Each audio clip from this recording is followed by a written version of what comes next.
ସକାଳୁ ସକାଳୁ ପୁଣି ସାଙ୍ଗମାନେ ନିଷ୍ପତ୍ତି ନେଲୁ ଆଜି ତାରାତାରିଣୀ ବୁଲିବାକୁ ଯିବା ମାଆଙ୍କ ପୀଠ।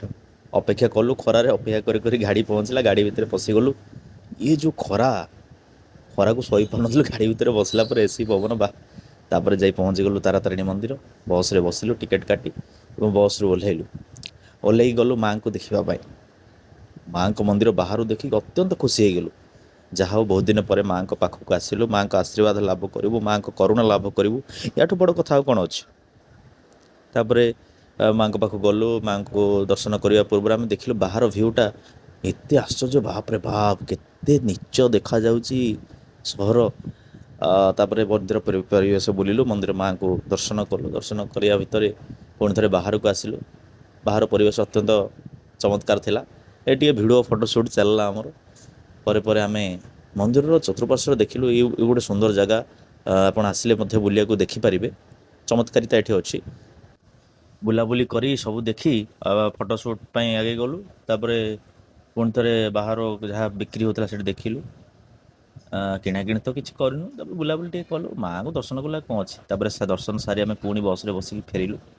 ବସ୍ରେ ଆସିଲା ପରେ ସେ ଯେଉଁ ଟର୍ଣ୍ଣିଂ ପଏଣ୍ଟ ଭାରି ଭୟ ଲାଗୁଥାଏ। ଡ୍ରାଇଭରକୁ ମାନିବାକୁ ପଡ଼ିବ, ଏମିତି ଏମିତି ଏମିତି ଏମିତି ବା କେତେ ସୁନ୍ଦର। ଏତେ ସହଜ ନୁହଁ ସେ ଟର୍ଣ୍ଣିଂରେ ଡ୍ରାଇଭ୍ କରିବା। ଯାହା ହଉ ବସ୍ ବାଲା ସୁରକ୍ଷିତର ସହିତ ଆମେ ଆସି ପହଞ୍ଚିଗଲୁ। ବସ୍ରେ ବସିଲୁ। ବସ୍ର ଟିକେଟ୍ ମାତ୍ର 40 ଟଙ୍କା ଥିଲା। 40 ଟଙ୍କା ଟିକେଟ୍ କାଟିଥିଲୁ, ସାଙ୍ଗମାନେ ଯାଇଥିଲୁ। ତାପରେ ପହଞ୍ଚିଗଲା ପରେ ଗରମ ତ ଲାଗିଲା, କ'ଣ କରିବୁ, ଜଲ୍ଦି କାର୍ ଭିତରେ ପଶିଯିବା। ଭାଜି ସମସ୍ତେ ଆସିଲୁ। ଆଉ ଆସିକି ବୁଲାବୁଲି ତ ସରିଲା, ମଜାମସ୍ତି କଲୁ ସାଙ୍ଗମାନେ। ତାପରେ କାର୍ ଭିତରେ ଆହୁରି ଢେର ସାରା ମଜା।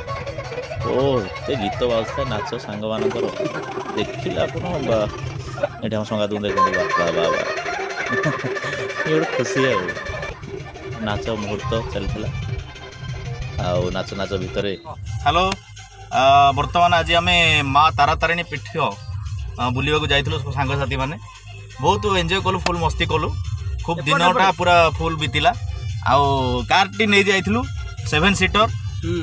ବହୁତ ଭଲ କାର୍ଟିଏ, ଆଉ କମ୍ଫର୍ଟେବୁଲ୍ ଭାରି ବସିବା ପାଇଁ। ବ୍ୟବହାର ବି ଭାରି ଭଲ। ଆପଣ ଯଦି କୁଆଡ଼େ ବୁଲିବାକୁ ଚାହୁଁଛନ୍ତି, ଯେକୌଣସି ତୀର୍ଥସ୍ଥଳ ହେଉ, ଯେକୌଣସି ଜାଗାକୁ କି ଯେକୌଣସି କାମ ହେଉ, ଯଦି ଚାହୁଁଛନ୍ତି ତାହେଲେ କଣ୍ଟାକ୍ଟ କରିପାରିବେ ଗାଡ଼ିକି। ନମ୍ବରଟା ଆପଣଙ୍କର ତଳେ ଦିଆଯିବ। ନମ୍ବରରେ କଣ୍ଟାକ୍ଟ କରିବେ। ଗାଡ଼ି ଯଦି ଆବଶ୍ୟକ, 7 ସିଟର୍ କାର୍ ଯଦି ଆବଶ୍ୟକ, କୌଣସି ଜାଗାକୁ ବୁଲିବା ପାଇଁ,